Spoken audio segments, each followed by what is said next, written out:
Bonjour, ici Stéphane Lévesque, bienvenue à Télécœur. C'était hier votre émission consacrée à notre histoire régionale et j'ai un spécialiste de l'histoire du coin de Bécancour en particulier, Raymond Cormier. Raymond, que tu es... l'histoire, ça vient comment dans ta vie, toi? Tu as un vécu, mais pourquoi cet intérêt marqué là? Parce que tu n'es pas formé en histoire? C'est souvent, comme souvent le cas, ça vient d'un enseignant souvent. J'étais au cégep. J'avais un cours en histoire économique. OK. J'étais en économie et ça m'avait beaucoup intéressé. Puis ça m'a toujours. À ma retraite, j'ai fait des certificats en histoire.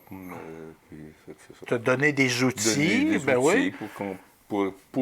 pour mes intérêts personnels. Ouais. Et cet intérêt-là t'a amené à créer, à être un des fondateurs de Patrimoine Bécancour, dans lequel tu es toujours impliqué. Oui. Et on a un bulletin, un bulletin d'information qu'on publie un certain nombre de fois par année, depuis la naissance de Patrimoine Bécancour, dans le fond, qu'on publie ce bulletin-là, c'est bien ça? Oui, deux fois par année. Oui, OK, deux fois par année. Et là, moi, j'ai passé à travers tes écrits, puis j'en ai sélectionné, parce que je me disais, oui, de la forme écrite, c'est bien, mais si on peut partir de ce contenu-là, puis en discuter à la télévision. Donc, le premier sujet qu'on va aborder, Raymond, c'est les origines des seigneuries du Thor, Rivière-Puante et Cournoyer. C'est-tu le vrai nom de la rivière, ça? Oui, c'était le... T'en souvenir d'un massacre d'Iroquois contre les Indiens. Non, c'était des Iroquois dans le temps. Avant l'arrivée de Champlain, 1500 quelques. Donc, il y avait eu des corps putréfiés. Donc, on t'écoute, Raymond. Origine des seigneuries du Thor, Rivière-Puante et Cournoyer. Donc, on y va. Ça passe, évidemment, les seigneuries, c'est le régime français. Oui, c'est ça. C'était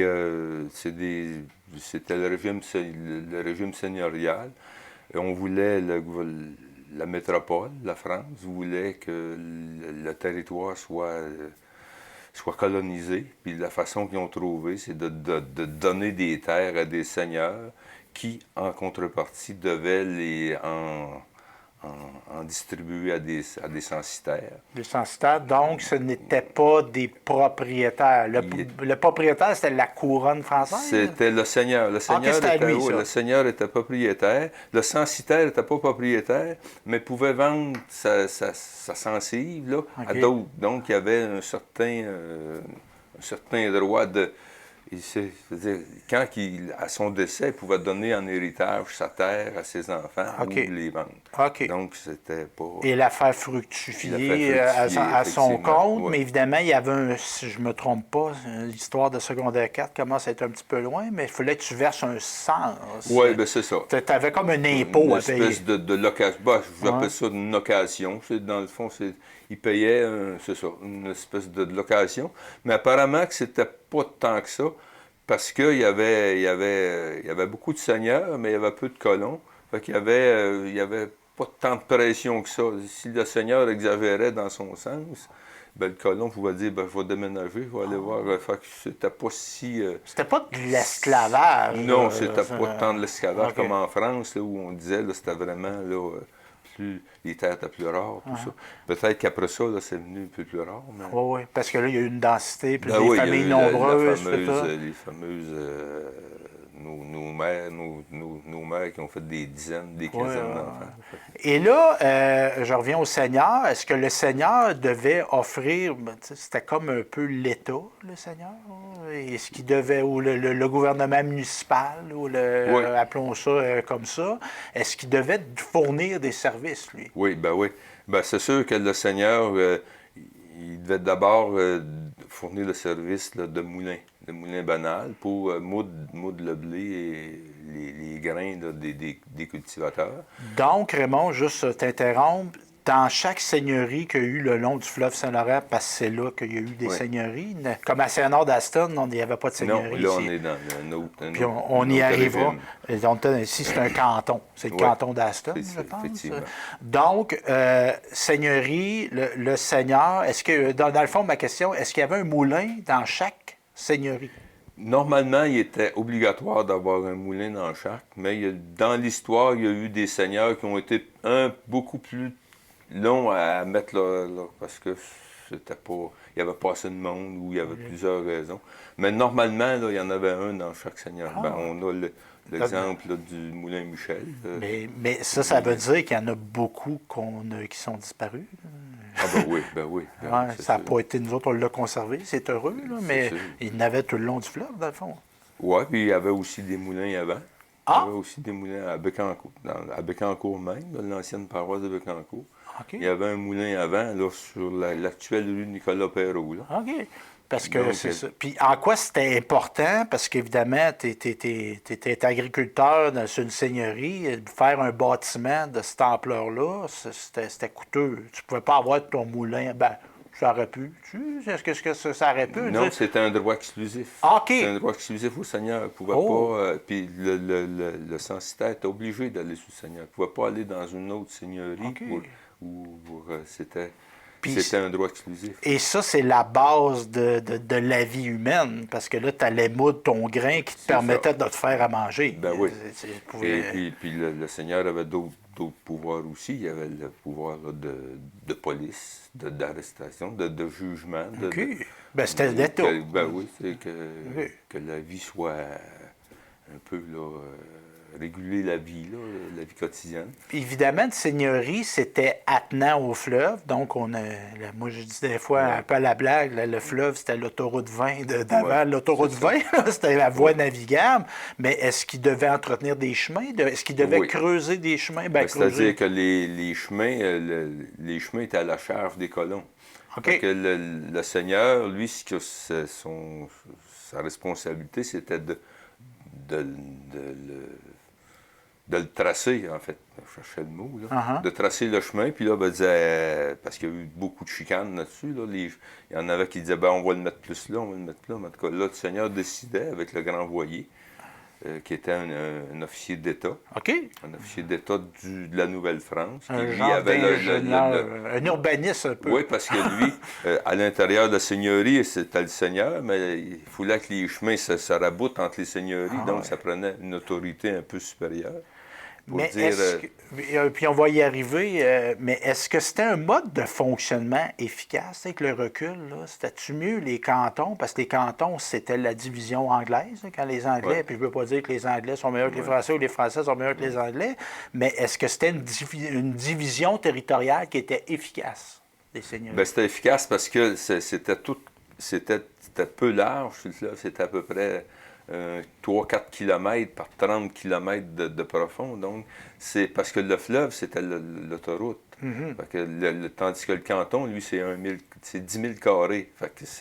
Mais ils n'ont pas besoin, eux autres, d'être moins collés sur le fleuve, parce que c'est important que les gens aient chacun là, un accès au fleuve. Sinon, si ça avait été des 10 000 carrés, il y aurait eu moins d'accès au fleuve pour chacune des 10 000. Puis là, Mais est-ce que c'est plus efficace? C'est pas la même époque, c'est pas la même... Les cantons, c'était une entreprise privée. Donc, c'était un propriétaire qui achetait des terres du gouvernement anglais, parce que c'était dans le temps. Puis lui, il les vendait au prix qu'il voulait. C'était l'offre et la demande. Et puis, Mais lui, exemple, il n'y avait pas dans un canton, parce que là, juste pour faire un aparté, dans le fond, il y a les Français qui occupent, il y avait des Autochtones, il ne faut pas les oublier, mais leur division territoriale était plus... il n'y avait pas nécessairement de notion de terrain, eux autres. Il y avait des camps, il y avait des chemins tracés, mais c'était pas comme les Français. La conquête arrive. 1759, la bataille des plaines d'Abraham, les Anglais prennent le contrôle. Puis les Anglais, quand ils arrivent, ils vont-tu garder les seigneuries ou ils abolissent ça? Non, ils ont gardé les seigneuries. Ceux qui étaient existantes? Ceux qui étaient existantes, mais là, après ça, eux autres ont fait les cantons. L'arrière-pays. OK. Puis ça, les cantons, il y en a. Moi, je vis dans un ancien canton, là, je sais c'est quoi un peu, mais exemple, des seigneuries, il y en arrivait sur la rive nord. C'est la rive nord également. D'avant Trois-Rivières à Saint-Maurice. Bon. Louisville. Mais l'arrière-pays de tout ça, est-ce qu'ils vont faire des cantons, les Anglais? Ou... Ben oui. OK. Saint-Élie-Caxton. C'est un canton. Le canton de Caxton. Ah, OK, Donc, je pensais il y en que avait tout le long. OK, je pensais que c'était comme la gang des loyalistes qui avait amené ça après la Révolution américaine. C'est le gouvernement. Avant la Révolution C'est le américaine. gouverneur anglais qui OK. relevait de Londres, OK. là, parce que c'était un gouvernement. Donc, ce que je veux comprendre, Raymond, c'est qu'avant la Révolution américaine, il y avait des cantons dans l'Estrie, les cantons de l'Est. Là, Oui, mais il y avait.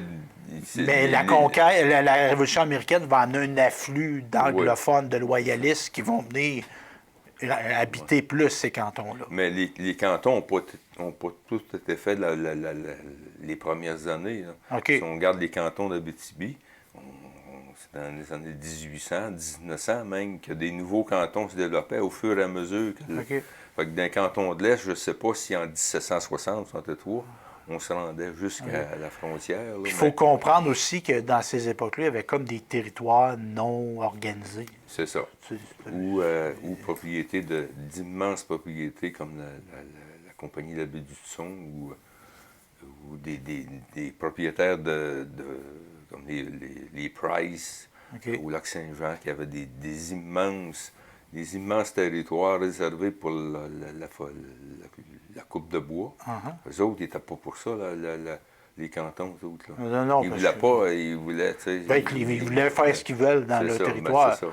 Donc, il y a eu des... Mais ça, puis on va arriver à nos seigneuries. On a fait une belle grande introduction. Mais elle était pertinente, je pense, Raymond. Hein? Je suis un bon élève, je suis pas pire. Oui. Bon, mais dans le fond, ici, dans notre territoire, là, Nicolet-Yamaska, Bécancour, des grands propriétaires terriens comme ça, on n'a pas eu ça. Des Price de ce monde, on n'a pas eu ça.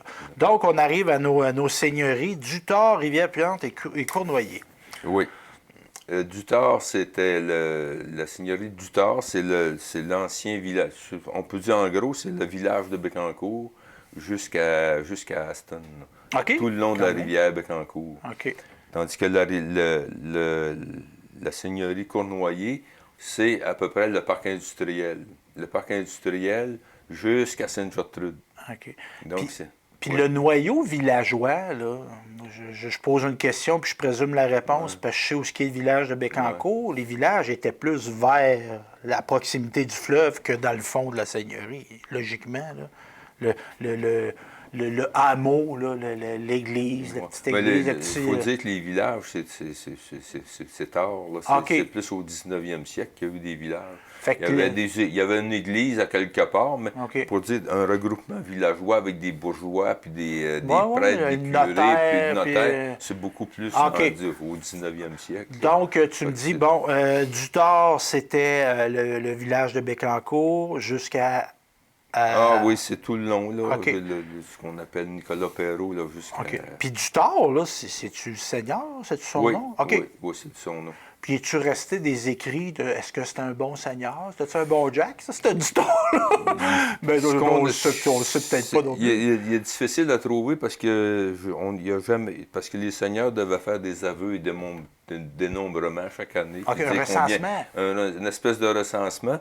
Mais lui... Ce seigneur-là, ça a été perdu. Tous les papiers ont été perdus. Fait que je ne sais pas. Il n'est pas très connu là, comme seigneur. Là. Mais, donc, c'est ça. Tandis que la seigneurie de la Rivière-Puante, ben ça, c'était la rive ouest de la rivière Bécancour. C'est entre la rivière Bécancour et la rivière Godefroy. En gros, là, c'était à peu près ça. Où est-ce qu'il y a le Godefroy maintenant? Oui, c'est ça. Le terrain de golf, puis le quartier, puis Non, parce que c'est l'autre bord de la rivière Godefroy, ça. C'était un autre seigneurie. OK, fait que c'est avant ça, où est-ce qu'il y a le pont, là. Le pont qui a été réparé. C'est le territoire de Saint-Angèle, et puis... en gros, là, c'est ça. OK. Puis, puis je ne veux pas te coincer avec cette question-là, mais est-ce que ces seigneuries-là, on n'était pas là, moi puis toi, mais est-ce qu'il se développait un genre de sentiment d'appartenance à cette seigneurie? Du moi, je suis de la seigneurie? Ou c'était comme... on avait-tu, tu sais, des fois, on dit, moi, je suis du Saint-Nord d'Aston, moi, je... Je pense pas, parce que moi, je pense que l'appartenance, c'était plus aux paroisses religieuses. OK, c'est ça que ça va. Et puis des paroisses religieuses, il n'y en avait pas tant que ça. Là. Il y en avait une à Nicolette, il y en avait une à Bécancour, puis il y en avait une à Saint-Pierre-les-Béquets. OK. Il y avait une paroisse religieuse pour avoir 2 puis 3 seigneuries. OK.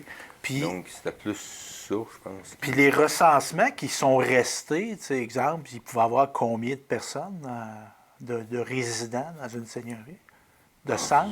Ça dépend. Ça dépend quelle année. Là. OK. J'imagine que c'était peu. Là. OK. Il n'y a pas 5000, là. En tout cas, non. Parce qu'à la conquête, en 1759, je parlais, je pense, de 60 000 de population au Québec. Oui. Donc, c'était peu. Il y avait peut-être même pas. Oui, c'est ça. Il n'y avait pas 5000 personnes à Trois-Rivières. Là. Ouais, mais là, peut-être que mon chiffre n'est pas bon. Là, Et Cournoyer. Cournoyer, elle est située où? Ben, c'est ça, c'est le parc industriel vers Saint-Gertrude. Tu me l'as nommé tantôt, c'est bon. Je reviens au Seigneur, parce que là, on a parlé de nos 3 seigneuries. C'était-tu aussi des... Là, on parlait d'État, mais c'était-tu des gars de business, ça, là? Ils étaient là pour faire une pièce, là. Oui ou non? Oui, à partir de la conquête, parce que à la conquête, les seigneurs canadiens-français, ils étaient pauvres raides, là, parce qu'il n'y avait plus de moyens de commercer, il n'y avait plus de moyens de vendre à la France. Que là, la plupart des seigneuries ont été achetées par des Anglais. OK. Eux autres, c'était des businessmen. OK. Parce que ce qu'ils ont trouvé, eux autres, c'est de mettre en valeur les rivières. Par le pouvoir des rivières. Donc, ce que le moulin, tu sais, de te servir du courant d'eau. Fait que là, il y avait des scieries, il y avait fait que là, ils pouvaient faire des planches, ils pouvaient des morceaux de bois pour envoyer ça en Angleterre. Donc, ça, c'était plus des commerçants, comme les Hart. Ils vont profiter du pouvoir hydraulique. Effectivement. Non pas pour faire de l'électricité à ce moment-là. C'est ça. Mais c'est un peu le même principe qu'ils vont faire avec l'hydroélectricité. On se sert de la force de l'eau pour faire tourner des turbines. Oui, c'est ça. Bien, merci Raymond. On va continuer notre exploration historique avec le premier maire de Bécancour parce qu'on a déjà eu des entretiens ensemble où on avait parlé de différents maires de villages. On avait fait Sainte-Gertrude, si je me rappelle bien, puis d'autres. Mais là, on va s'intéresser au premier maire de Bécancour, village, Joseph Jutras.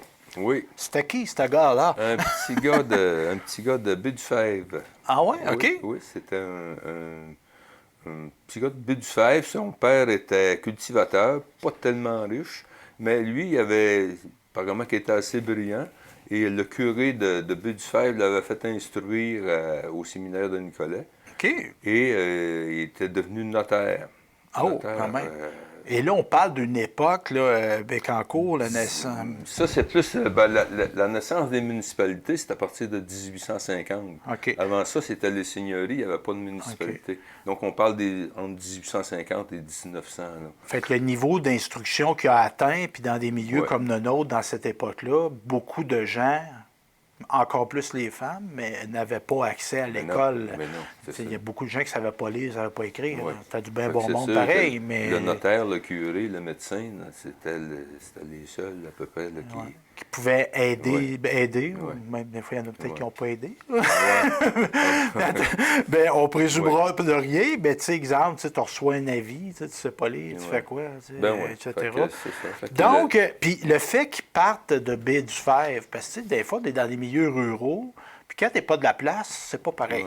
Oui, tu vas être accepté, le monde ne taillera pas, mais c'est pas pareil comme quand tu fais 10, 15 ans, génération que tu restes là. Est-ce qu'il va être bien accueilli? Il doit l'être parce qu'il a été réussi à se faire élire. C'est qu'après avoir été son diplôme de notaire, il a été notaire à Nicolet pendant quelques années.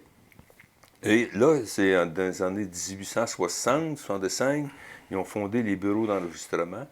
Et le bureau d'enregistrement, initialement, était à Nicolet, puis M. Jutras a été nommé registrateur du bureau d'enregistrement. Sauf que le comté de Nicolette, ça partait de Nicolette à Saint-Pierre-les-Béquets. Là, ils sont aperçus que les notaires de Saint-Pierre et tout ça, ils trouvaient que c'était loin de Nicolette pour aller faire enregistrer des actes. Dans ce temps-là, il n'y avait pas de fax. Là. Quand on parle d'actes, c'est le mariage. Tous les contrats de notaire, il fallait que ça soit enregistré dans un bureau d'enregistrement pour que ça soit rendu public. Mais fait que là, ils ont déménagé le bureau d'enregistrement de Nicolet à Bécancour. Pour être plus central. Pour être plus central, puis Bécancour est ainsi devenu le chef-lieu du comté de Nicolette. Ça n'a peut-être pas fait l'affaire du monde de Nicolette, ça? Non. Probablement pas. Ben, eux autres, ils étaient le Ben, centre religieux, eux autres. Ben, c'est ça. Et puis, donc, le notaire Jutras a déménagé à Bécancour. OK. Fait que lui, c'était un homme qui avait des connaissances. Puis juste pour revenir aux ZAC, est-ce que c'était-tu pour des bâtiments, les terrains? Exemple, si je vendais des vaches, ça pouvait-tu l'enregistrer aussi? Si c'était un contrat notarié, ça pouvait Ah être oui, sur l'accessoire ok. enregistré. Oh. C'était tout qu'un ouvrage parce que le notaire écrivait le contrat, il envoyait ça au registrateur et le registrateur le copiait dans son livre de non, il n'y a pas de dactylo, il y avait donc c'était Et lui, il va être élu maire, évidemment. Bon, est-ce que c'était un... On ne veut pas faire de l'interprétation à deux scènes, mais le fait que c'est un homme lettré qui savait écrire, quand les gens venaient à un moment donné d'élire un maire, ça devait rentrer en ligne de compte. Oui, Parce qu'il n'y avait pas une équipe de fonctionnaires autour de lui. Là. Du travail administratif, ça devait être lui qui faisait son procès verbal. On peut présumer. D'abord, il a d'abord été nommé au conseil de comté. Parce que les conseils de comté ont précédé les municipalités. OK. Ensuite, ben, il a été élu maire. OK. Puis, explique-moi, le conseil de comté, c'était quoi? C'était comme un MRC? C'était quoi, ça? C'était avant les MRC. Avant OK. les Ouais, MRC, les MRC, c'est début des années 80? C'est ça, avant ça. Puis les conseils de comté ont survécu jusqu'en 1980. OK. C'était un conseil de comté qui se réunissait des représentants élus de chacune des paroisses, chacune des paroisses, mais après ça, quand les municipalités se sont créées, là, c'était les maires. Mais avant, les maires, c'était des élus. On élisait quelqu'un au conseil. De la paroisse pour aller représenter la paroisse au conseil de comté. OK. Le conseil de comté, lui, essentiellement, ce qu'il décidait, c'était les routes.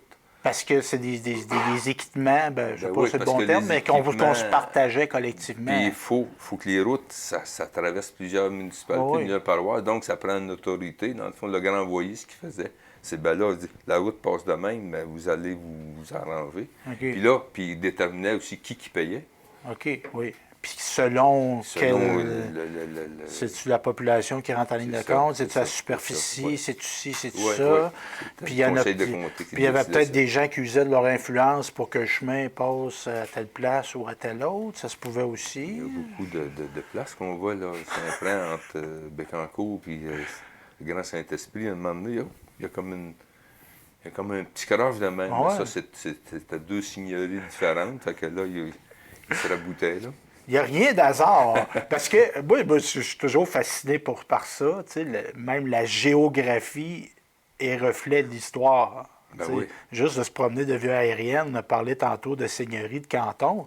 Tu te promènes en avion, tu vas avoir la division canton, puis tu vas avoir la division seigneuriale. Ça paraît. Ça paraît des airs. C'est fait en carré des places, puis d'autres places, c'est fait en rectangle. Pas pour rien. Donc, c'est ça, on revient à notre homme. Il va demeurer à Bécancour. Tu parlais dans l'article de la maison Le Tiec. C'est-tu la maison qui a habité, ça? Oui. OK. Elle est où, cette maison? C'est-à-dire que c'était le bureau d'enregistrement qui était là. OK. Maison qui a été érigée en 1821, située à l'avenue Perrault, et elle est demeurée, cette maison. Oui, elle existe encore. OK. Mais la résidence du notaire Jutras existe encore aussi. OK. Elle est où, à Bécancour? Oui, dans le village. OK. C'est Nicolas Perrault. C'est-tu un de ses descendants, ça? Non, parce que le M. Jutras n'a pas eu d'enfant. Okay. Mais, pour l'anecdote, c'est qu'il a adopté son neveu, qui était un blondin. Parce que son beau-frère, c'était un blondin. OK, oui. Puis le blondin en question, Joseph Achille, c'est lui qui est devenu notaire et registrateur. Okay. Et c'est le père de c'est l'ancêtre de tous les blondins de Bécancour. Fait que, mettons, Pascal Blondin, directeur général du centre de service scolaire, c'est comme son ancêtre. Oui. Ah ouais? OK. Fait que c'était des hommes lettrés, parce que le père à Pascal, il faisait quoi comme c'est genre, t'es notaire. Oui, c'est ça. Fait que c'est comme... c'était des intellectuels, ça, là. Ça a généré du monde qui a été école longtemps. OK. Donc, c'est ça. Et particularité, notre M. Jutras a exercé sa profession quand même assez longtemps. Il est actif jusqu'à son décès à 76 ans. Et on dit que les registres, il avait enregistré 3 contrats l'année de sa mort. Donc, il a tout le temps pratiqué. On va parler d'un autre personnage. Moi, j'ai vu des noms de rues. Un nom de rue s'appelait comme ça, Nicolas Perrault. Oui. Puis on en parlait justement. C'est le même Nicolas Perrault que la maison était située. Oui. C'était qui ça, Nicolas Perrault? Nicolas Perrault, un coureur de bois qui était surtout connu pour être un explorateur. Donc, il était né au Cap-de-la-Madeleine. OK. Et marié, il s'est d'abord installé à Champlain, dans ce coin-là, mais là, il a déménagé à Bécancour. OK. Et avec sa dame, Madeleine Raclot, OK. dont le nom d'une rue vient d'être nommé en son honneur. Oui, Madeleine. c'est une belle initiative, ça, Oui. conjointe de la ville, Oui. patrimoine de Bécancour, Oui. parce que oui, on a beaucoup d'hommes, de noms de rues d'hommes, mais il y a de des femmes. femmes qui ont Oui, fait l'histoire oui, aussi. puis c'est Faut peut-être, oui. des fois. Puis il y a une chose, il y a une phrase que je vais t'amener à réfléchir dessus, Raymond, tu y as déjà sûrement passé. Souvent, les gens qui écrivent l'histoire vont la teinter un petit peu. Ben Tu sais, oui. on va, Ben tu sais, on trouve, tu sais, ben, juste de savoir lire et écrire. Les gens qui ne savaient pas lire et écrire, ils ne marquaient pas tout ce qu'ils faisaient d'une journée. Là. Tandis que les gens religieux, nos notaires, nos avocats, c'était leur métier de relater ce qu'ils faisaient. Donc, c'est normal qu'on sache plus l'histoire religieuse que nécessairement l'histoire des ouvriers et des agriculteurs qu'eux autres, le soir, s'ils savaient écrire, ils n'avaient peut-être pas le temps de relater leurs exploits. Donc, Perrault... c'est ça. Donc, il s'installe à Bécancour et c'est un négociant de fourrure. Okay. Et donc, lui, il est parti, il est allé jusqu'à Green Bay. Pas pour jouer pour les Packers. Pas pour jouer pour les Packers, mais c'est en raquette, là. Il partait en raquette ou en canot. L'hiver en raquette, puis l'été en canot. Et ce qui est connu de lui surtout, c'est que c'était un habile négociateur. Il avait appris les langues amérindiennes. Et dans ce temps-là, ça chauffait un peu. Fait que lui, il avait pacifié, il avait mis toutes les tribus là, jusqu'au lac Michigan, le lac supérieur, tout ce coin-là. Parce que ça, c'était... Il les avait mis amis avec les Français. Donc, parce que le fleuve qui s'en va, dans le fond, il s'en va vers les Grands Lacs, c'était comme une grande route, ça se promenait, mais on n'était pas sur des paquebots, là. On était sur du canot, puis il fallait faire du portage, puis tout ça. La rivière des Outaouais jusqu'à... Puis là, il rentrait dans le lac Huron, là, dans ce coin-là. Là. Puis tu mentionnes des relations avec les tribus qu'il y avait en chemin, les Autochtones, parce que dans le fond, M. Perrault, c'était pas lui qui chassait. Là. Lui, il allait... il allait négocier, il allait faire des échanges de fourrure contre c'est quoi, ça peut être des aliments, des métaux. Ce qu'il y a surtout, c'est le fer. Ouais. Les haches, ça, c'était pour eux. Parce que ça, nos Autochtones ici, il n'y avait pas ça, il n'avaient pas d'utilisation. Fait qu'eux autres, ils vont voir le potentiel. Oui, une hache, puis un chaudron en fer, puis faire cuire ça, ou dans une affaire d'écorce. Puis tu sais, tu peux avoir un outil coupant avec des roches, mais ça fait... Les couteaux, les haches, les chaudrons, là, c'était... Il voyait une efficacité. Ouais. Et tu parlais de pacifier, exemple, tu peux arriver une fois à voler le monde. La fois d'après, ils ne se laisseront pas voler. Ils vont t'attendre, puis ils vont se défendre. Oui, c'est ça. Non, il y avait avantage, effectivement. Puis c'est bien d'acheter une fois, puis si tu entends sur un prix équitable, tu vas pouvoir faire des affaires à chaque année, puis tout ça. Donc, ils faisaient ça. Oui. Et ces gens-là, c'était... Là, on parle de Perrault, c'est avant la conquête. Oui. OK. Oui. Puis ces gars-là, ces coureurs des bois-là, ces négociateurs, là, on parlait tantôt, on parlait des seigneurs. Eux autres, y avait-tu une cote à donner à quelqu'un ou une cote? C'est-à-dire qu'il y avait un gouverneur. Là. OK. Il y avait le seigneur, mais il y avait un gouvernement. Là. Okay. Il y avait un gouverneur français qui régissait la colonie. C'est lui qui donnait les droits de traite. Tout ça, là. OK. Fait que Perrault, Nicolas, lui, il n'a pas dit, moi, je me pars en business. Puis, non. Il a demandé la permission à quelqu'un. Il prenait un permis du gouverneur. Là, OK. Mais il y en avait-tu, puis on va pas parler de M. Perrault, mais il y en a-tu qui étaient ratoureux un peu, là, la cote, là, j'ai acheté 50 pots, puis peut-être acheté 70, là. Là comme il y a des gens qui fraudent l'impôt. Des moyens de contrôle, mais il y avait, effectivement, il fallait qu'il donne une part OK. Et évidemment, ben, comme ça peut arriver parfois, il ne va pas tout le temps avoir juste des succès. Non, Il ben, va il y a eu, rencontrer. c'est sûr qu'il y a eu il y a eu des revers, entre autres, il s'était fait, il y avait une cargaison importante, puis lui, il fallait qu'il emprunte aussi, là.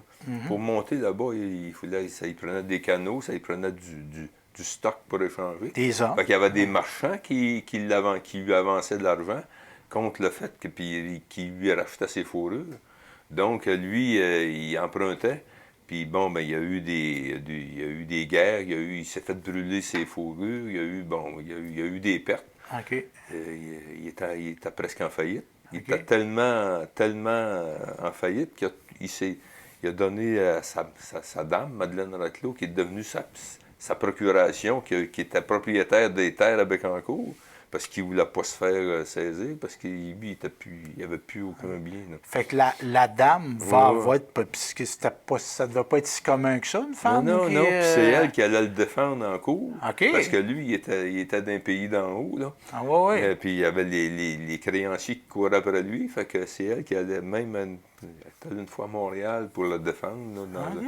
le jugement. Puis là, évidemment, là, on n'est pas d'une démocratie là, à cette époque-là. Là, Non, c'est la royauté. On n'élit pas des gens, mais juste, tu me dis ça, il va y avoir la conquête, il va y avoir un établissement de parlement, là, 1791, la proclamation royale, et le droit de vote était basé sur la propriété.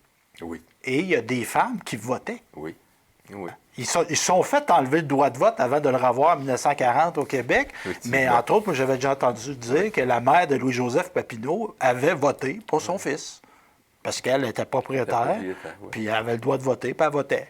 Mais là, ça va être enlevé à un moment donné. Comme exemple, cette dame-là, 200 ans plus tard, elle a pu voter. Oui, c'est ça, c'est étonnant. Donc, c'est ça. Et la relation avec Frontenac... Frontenac, qui est un personnage important. Qui était le gouverneur. Oui, il va être en contact avec lui. Il va lui confier une mission.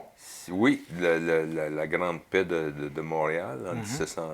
Donc, l'idée, c'était ils ont fait un grand rassemblement à Montréal de tous les Autochtones, là, pas du continent, là, mais du Québec et de l'Ontario et partie là, des États-Unis. Ça doit être, on pense à ça, organiser des événements. Aujourd'hui, des fois, c'est compliqué. On a des moyens technologiques. Là, tu n'as pas de téléphone, de ramasser plein de Ça prenait quelqu'un qui allait là, puis comme il dit... connaissait la langue, ben, il y avait Fait que lui, il va être partie prenante de cette grande paix-là parce qu'on a, on a détecté, on savait qu'il y avait des bonnes relations avec les Autochtones, puis il y avait des connaissances des langues. Des connaissances des langues, puis il était capable de négocier avec eux autres. OK. Fait que là, évidemment, le gars se promène, travaille fort, tout ça. À un moment donné, il arrive le dernier repos. Il va finir sa vie, après s'être beaucoup promené, il va finir sa vie à Bécancour. À Bécancour, en écrivant ses mémoires. OK. Parce que c'est un homme lettré, évidemment. Oui. Et il est mort le 13 août 1717.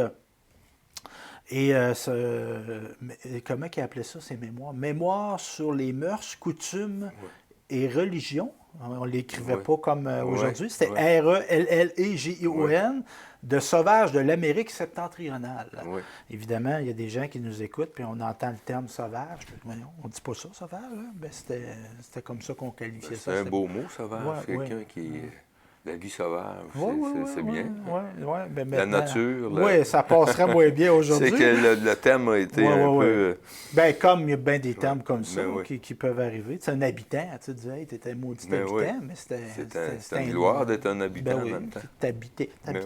Et donc, il est décédé le 13 août 1717, on dit à l'âge d'environ 74 ans, et il fut inhumé dans l'église de Bécancour.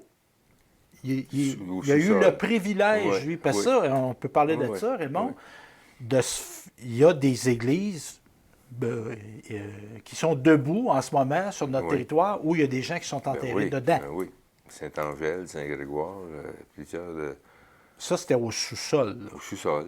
Creusé dans la terre. Creusément dans le Moi, je l'ai déjà vu à Sainte-Gertrude, justement. Sainte-Gertrude aussi. Fortierville aussi. Ah oui, la plupart. Les curés, souvent, qui étaient... Parce que ça, c'était comme l'hommage ultime, Parce que lui, ça a été un monsieur c'est important, ça, puis on ouais. lui a donné... Il était capitaine de milice en dernier, donc OK. c'était Comme une important. manière. Mais cette église-là, c'est pas l'église qui est à Non, Bécancour non, en ce non, non. moment-là. C'est- Était où, cette église-là? 1717, On dit l'île de était probablement Montesson. sur l'île Montesson. OK. Ouais. Bon, ben, fais mon éducation, Raymond. L'île de Montesson, c'est... C'est ce qu'ils appelle la Petite Floride. Ah, Pour OK. ceux qui connaissent le coin, là. OK. C'est le lieu de la première mission des Jésuites et des Récollets était sur l'île Montesson. OK. Ils avaient fait un. Puis là, les Abénaquis, c'est là qu'ils étaient installés en premier. OK. La maison du Seigneur est installée là. OK. Et c'était un peu là. Puis l'église. Donc c'était. Puis est-ce qu'il y a des traces de ça, On cette a église? En 2000, on avait engagé dans le temps un autre projet, là, dans une autre vie quasiment, un archéologue qui avait passé l'été là, qui a trouvé les fondations du manoir, du premier manoir. Et Geneviève Trévaux, là,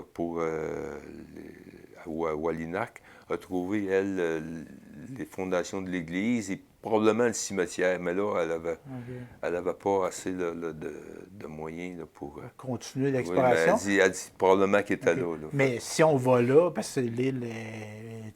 L'île appartient à la Société du parc industriel de Bécancour. Et, On peut-tu y aller? non, ben, c'est-à-dire qu'il y avait la villa McDonald là, qui avait été mis sur le site même du manoir. Et puis, on avait eu un projet dans le temps pour le rénover, puis le mettre... et la société n'avait pas voulu, puis ça a été squatté, puis ça a été mis en feu, puis ils se sont dépêchés de planter des épinettes par-dessus. Ah, c'est triste, parce que ça aurait été un beau lieu d'investigation, de connaissance historique, parce que là, tu sais, comme moi, là, j'étais là, je te regardais parler, je dis, je veux y aller, je veux aller voir, voilà, la fondation. Mais là, il faut... Fait que, il est enterré là, mais il n'y a pas de pierre tombale, il n'y a pas de plaque rappel Nicolas. Non, il n'y a plus rien. C'est quelque chose, pareil. Oui, oui. On va me permettre une opinion. Ouais. C'est assez triste qu'un personnage de cette importance-là Ouais. soit d'un champ quelque part, puis on s'en sac un peu. Oui. Ouais, on va dire ça comme ça. On va m'arrêter là. Hein? On dira d'autres choses pendant qu'on tourne pas. Vas-y, comme on dit, parle-moi pas là-dessus. Oui, on va pas se choquer. On va pas se choquer, mais ça démontre la nécessité d'organismes comme Patrimoine Bécancour. C'est ça. Puis, les Américains ont bien des défauts, mais on n'aurait pas ça aux États-Unis, je pense. On peut dire Ils ça. sont plus sensibles à la commémoration que nous autres. Quitte à l'exhumer, puis à le mettre à un autre endroit, s'il est là. Oui, mais va le trouver. Oui, mais ça, parmi les ossements, puis s'il en reste encore. Ouais, en tout cas. Là, tu t'es commis aussi, on va faire un petit aparté, on va sortir de l'histoire, la sanguinaire du Canada. Tu avais écrit là-dessus, toi, dans la revue Mémoire d'ici. C'est quoi ça? C'est une plante.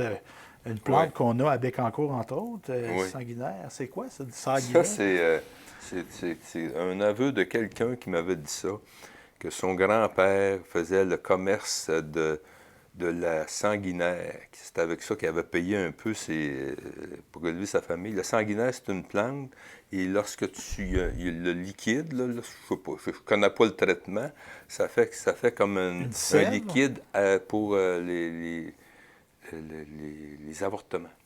Oh! Donc, pour les dames à l'époque qui voulaient se faire avorter parce que... Une genre de pilule du lendemain. Oui, mais là, c'était assez grave. Fait que, lui, il allait vendre ça, le monsieur de Bécancour. J'ai son nom, il ne l'a pas nommé. Là.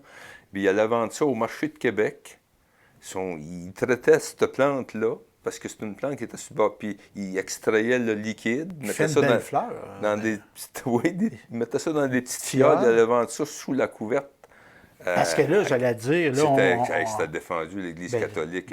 C'était un avorteur. C'était un avorteur, oui. Et puis là, ce que ça faisait, ce liquide-là, c'est que c'est une plante vomitive. Je suis allé voir dans la flore laurentienne et tout ça. De M. Victorin. Oui, puis lui, il disait que c'était une plante vomitive. Ça faisait vomir.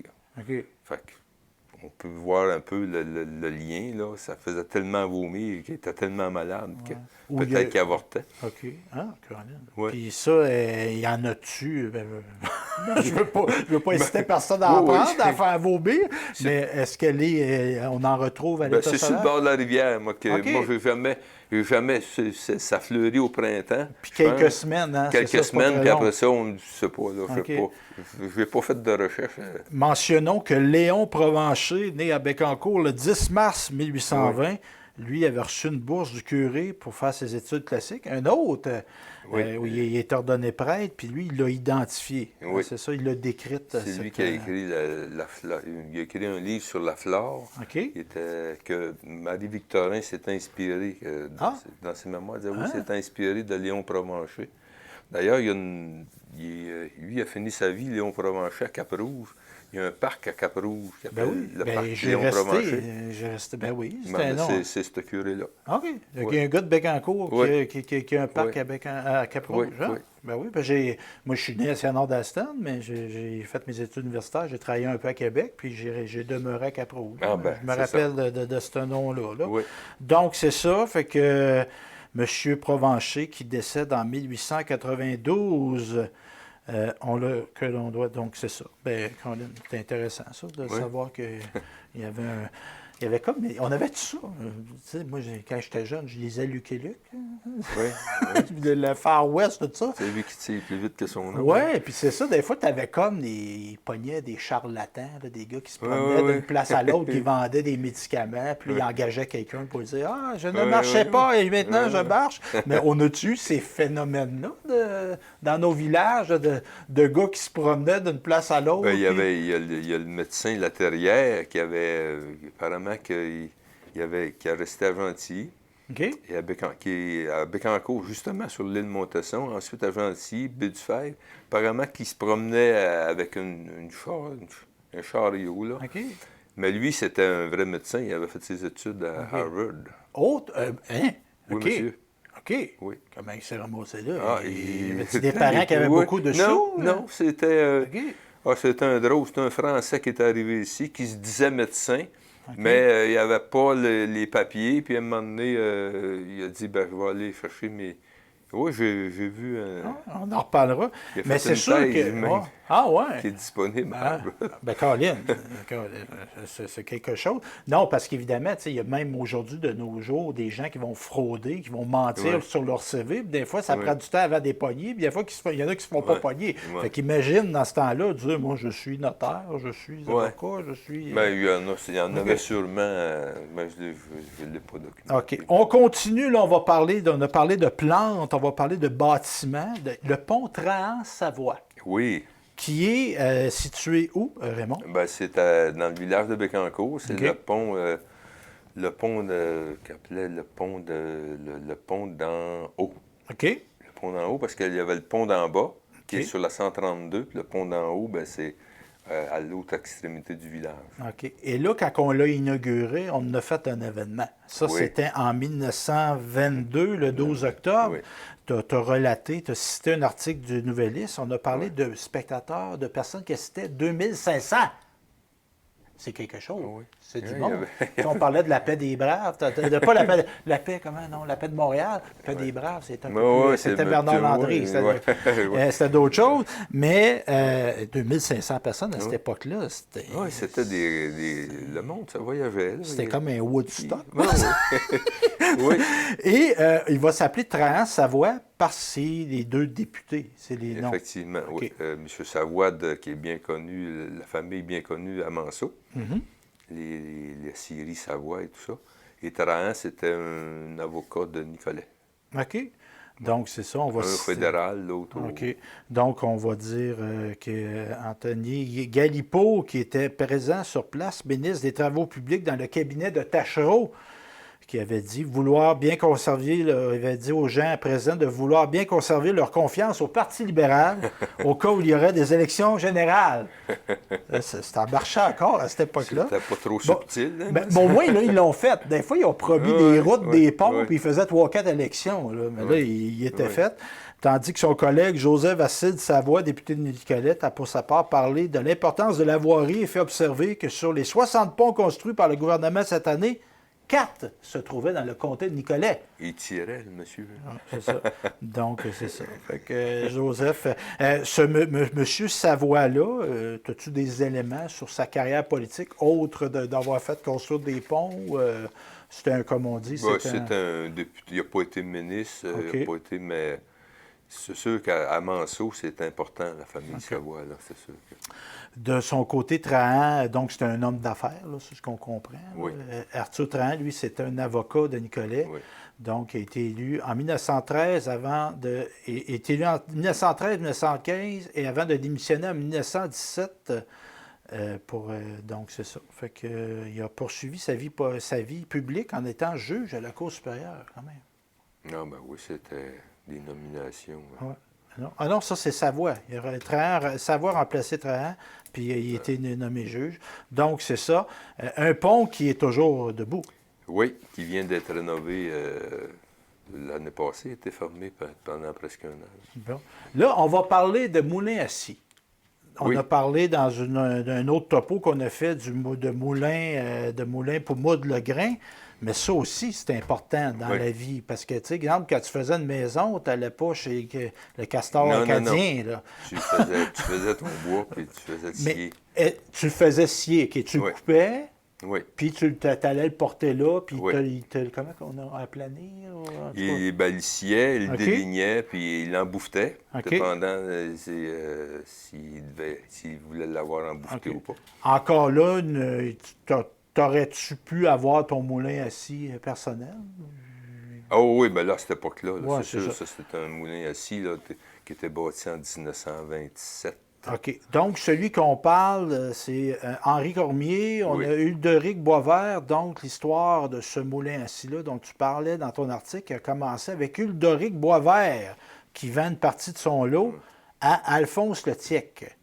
Moi, je connais des Letiec. Oui. Qui sont résidents du coin ici, c'est ces Letiec-là. C'est des Acadiens qui est arrivé à Bécancour. Parce que je me rappelle, entre autres, de Sonia Letiec, qui était à l'école secondaire en même temps que moi. Elle a joué du piano. Fait qu'elle, c'est sûrement les mêmes. Parce que c'est pas un nom qu'on entend souvent. Non, quand on l'entend, on le retient. C'est acadien. OK. Donc, notre homme se marie. Parle-moi cette histoire-là. Lui, c'est un homme d'affaires, ce Hulderic Boisvert-là? C'était un arpenteur. Arpenteur. Et est-ce que lui, il va construire un moulin à scie ou il vend le terrain qui va avoir le terrain. C'est Alphonse Letiec qui s'est fait, lui, c'était un entrepreneur qui faisait des charrettes, là, des charrons. Là, c'est charrons, le vrai métier. Il faisait des voitures, un voiturier, là, des voitures avec... donc, il y avait une forge pour forger les roues. Puis, encore c'est un métier assez important. Oui, c'est ça. Puis c'est lui qui a vendu à Cormier. Là. À Cormier. Et là, il y a un Charles Cormier puis toi, tu t'appelles Raymond Cormier. C'est ça. Ça, c'est mon arrière-grand-père. OK. C'est ta descendante. Oui. Et Charles, lui, il va faire quoi? Charles, c'est un cultivateur qui est à Saint-Angèle. OK. Puis Henri, c'est son fils, son aîné. Il a acheté le moulin il a acheté le Letiec, la maison, et son entreprise là, de charrette, puis il l'a donné à son fils. OK. C'est-à-dire qu'il l'a vendu. OK, il va faire fructifier. Ouais. Je te pose une question de ta grande connaissance d'histoire. Tu sais, ces gens d'affaires-là, puis là, on est en 1800, 1900, tu sais, bon, l'Église est présente, là. C'était-tu bien vu d'être un homme d'affaires par l'Église, de dire la notion de profit, de faire de l'argent, parce que des fois, on a notre vieux fond là, judéo-chrétien là, qui dit réussir en affaires, c'est parce que entre guillemets, va employer une terme pour fourrer du monde, t'as abusé, t'as ci, t'as ça. Étais-tu jugé, ces gens-là? Moi, je pense pas. Je pense pas parce qu'ils donnaient du service. Les magasins généraux, c'était important. Les commerces, ils n'avaient pas tant que ça. Là. Des scieries, des magasins généraux, donc les autres, ils donnaient du service. Il n'y avait pas eu ça. Je pense pas qu'ils... Oui, OK. Puis on sait que des gens, ils ont donné, puis ont passé à peu de frais aussi, des gens qui étaient mal pris. Là, ça pouvait arriver. Oui, mais c'est sûr qu'il y avait peut-être là, Il y en avait comme dans tous les métiers. Ouais. Ça, ce magasin général-là que tu me parles, il était situé à quel endroit exactement? Tu le sais-tu? Le magasin. Oui, je vais te passer ça. Parce que il y a comme une énumération d'articles là, qui Ah oui, non, mais ça, c'était pas le magasin général. OK. Ça, c'était le contrat d'achat de la manufacture. OK. Que Charles Cormier a passé. Donc, j'ai tout énuméré ce qu'il y a. OK. Parce que dans le contrat d'achat, il disait tout ce qu'il y avait dans la manufacture. La scie ronde et son gréement, carriage, outils du planeur, les straps, etc. C'est ça, oui, c'est ça. OK. Donc, notre Henri, qui est ton... Mon grand-père. T'as connu? Ben oui. OK. C'était quel genre de gars, ça, Henri? Ah, c'était un petit monsieur, il était pas grand, mais il mesurait à peine 5 pieds. Ah oui, t'es grand, ben, et puis, non, pas ben bavard, mais c'est ça. Donc, j'ai travaillé pour lui. J'ai travaillé pour lui parce qu'on travaillait au moulin. OK. Parce qu'on restait à côté du moulin, nous autres. OK. Fait on était là à côté. Mon père s'est bâti sur le terrain là, de son père, donc. Et puis, c'est ça, on jouait dans les poches de farine parce qu'il y avait un moulin assis et à farine, donc il faisait la farine aussi. Puis pas mélanger les deux, pas on mettre du là-dedans. Puis, pas mettre du bréti dans la farine. Ça, puis, en plus, il y avait une espèce de boutique en haut où il faisait des traîneaux, des patères l'hiver quand il y avait moins d'eau. OK. Fait qu'on se gossait là, des affaires là, avec les varlops. Puis on a beaucoup joué dans ce moulin-là. C'était un apprentissage. Puis Ben ton père, qu'est-ce qu'il a fait comme métier, lui? Mon père il a travaillé à la Défense nationale. OK. Ouais. Fait qu'il a été à l'université? Il est allé, il a fini au séminaire à Nicolette. OK. Mais là, c'était dans le temps de la guerre, en 38-39. Et puis là, son père l'a demandé pour continuer là, à travailler au moulin parce qu'il n'y avait pas de main-d'œuvre. Fait qu'il a travaillé avec son père. Après ça, il a fait l'armée pendant 3-4 ans. Puis après ça, il a construit des maisons, il était entrepreneur de maisons. OK. Parce qu'il avait appris à faire des maisons. OK. Puis ça, cet endroit-là où tu jouais, le moulin à scie, tout ça, est-ce qu'il a été conservé? Ou Non. Malheureusement, puis heureusement, c'est qu'on a pris le solage du moulin à scie pour bâtir ma maison. Fait que moi, ma maison est sur le solage du moulin à scie. Fait que... Caroline, quelque chose? Oui. Puis dans la maison, y a-tu des rappels du passé moulin à scie? Oui, on a gardé des grosses poutres là, pour faire la maison, parce que c'est mon père qui a fait ma maison. Hein? Fait que, elles ne sont pas apparentes, là, mais il y avait des grosses poutres là, qui étaient... Mais c'était-tu... Je vais te poser des questions personnelles un peu, parce que là, t'es dans l'histoire, tu sais, puis... T'es dans l'histoire de ton père, de ton grand-père, tu sais, ça correspond-tu à des valeurs? C'est-tu important pour toi de rester là? C'est un peu niaiseuse ma question, là, mais oui. tu te sens-tu incarné dans cette maison? Ben oui, parce que d'abord, c'est bizarre. Le grand-père restait au bord du chemin. Mon père s'est fait bâtir en arrière de la maison, puis le moulin était là. Fait qu'il y avait le moulin, la maison de mon père, puis le grand-père. Puis moi, j'étais au moulin. Là. Fait qu'on a... Puis là, mon gars a pris la maison de mon père. Fait qu'on est encore... Puis là, je vais te poser une autre question personnelle. Hein. Ça se vend-tu, une maison de même? Tu la vendrais-tu à quelqu'un qui n'est pas un cormier? Ben, j'ai des... Je veux pas t'en faire vendre. J'ai des fils qui seraient peut-être intéressés. OK. Fait que peut-être pas... Peut-être de continuer. Parce que des fois, il y a comme des ruptures. Ça se peut. Oui, c'est sûr que t'as pas eu d'enfant ou il y a un transfert. Le gars travaille à Montréal, sa fille, etc. Ah, c'est intéressant. Non, ça se peut que... Puis, y a-tu des fantômes dans ta maison? Non. T'entends-tu scier Non, des fois? non. Okay. Hey, c'était vraiment intéressant, donc, Caroline. Le moulin à scie d'Henri Cormier. Je voulais en parler. Sa conjointe, ta grand-mère. Oui. Madame Lydia, est-ce qu'elle, tu sais, on dit, la femme au foyer, elle travaille pas, tout ça. Était-tu impliquée dans le business, elle? Pas vraiment. Non, OK. Elle tenait maison. C'était la maison, les enfants. OK. Bon, c'était un petit peu un homme de son temps, le grand-père. Là, tu sais, il arrivait là, de son moulin, puis il s'assoyait, puis il se faisait servir. OK. C'était pas... C'est une autre époque. Hein, c'est une autre époque. Hey, merci, merci Raymond pour avoir fait ce beau tour-là. Puis merci encore de ton implication en patrimoine de Bécancour. Juste pour qu'on rencontrer, pas rencontrer, mais ben, on a un centre de recherche là-bas de généalogie. Oui. Si on veut en apprendre davantage, comment qu'on rentre en contact avec Patrimoine Bécancour? Ben, nos coordonnées sont, on a un site web, le Patrimoine Bécancour, avec les coordonnées, le téléphone, les courriels et tout. Vous nous envoyez. On a un agent de bureau qui est là 2 jours semaine. Okay. Les mardis et jeudis, c'est dans l'ancien presbytère de Saint-Angèle. Un autre lieu marqué d'histoire. Oui. On est propriétaire, donc on est puis le presbytère vient d'être cité patrimonial par la ville de Bécancour en 2024. Le premier en 60 ans d'histoire, cité par la ville. Fait qu'on est assez fiers de ça. Puis ça, là, j'ai un petit peu de temps. Le bâtiment, mettons, je suis face à l'église. J'ai le presbytère. Puis à gauche, le beau gros bâtiment qu'il y a là. C'est quoi ça? C'est l'ancien couvent.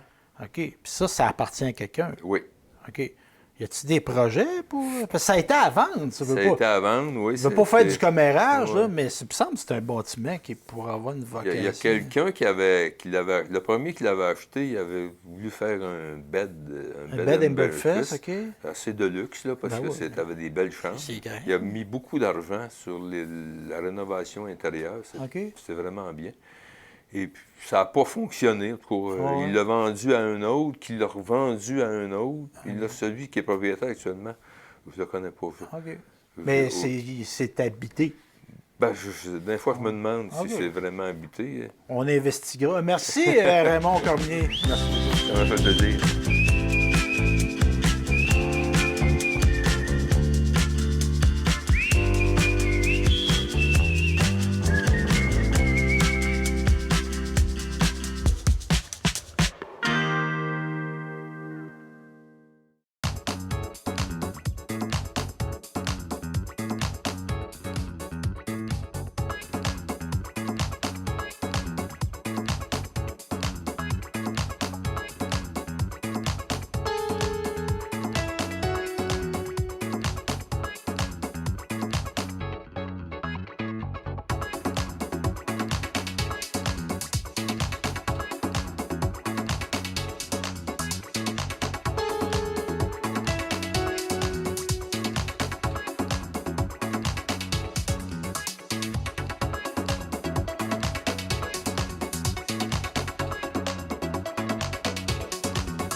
Salut tout le monde! Ici Daniel Grenier pour vous parler des télévisions communautaires autonomes. Et si ce médium n'était pas là, voici à quoi ressemblerait mon message. Oui, c'est triste, un plan noir. Ça aurait pu être beaucoup plus triste si j'avais rajouté cette petite chanson triste sur le plan noir. Mais bon, là n'est pas le point. Diversité de contenu, gestion indépendante locale, sans oublier une participation active à la communauté. Et j'en passe. Et j'en passe beaucoup à part de ça, car la TCA, c'est beaucoup plus que ça. Ah oui, la TCA, c'est nous. Hey, ça ferait un bon slogan, ça. Plus que la TCA, que c'est ça? Ben oui, ça serait meilleur que ça. En tout cas, la TCA est un incubateur de talent, là où la créativité est célébrée.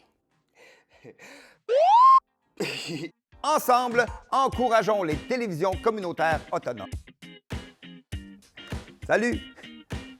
Toi qui écoutais ce message. J'ose ma télé communautaire.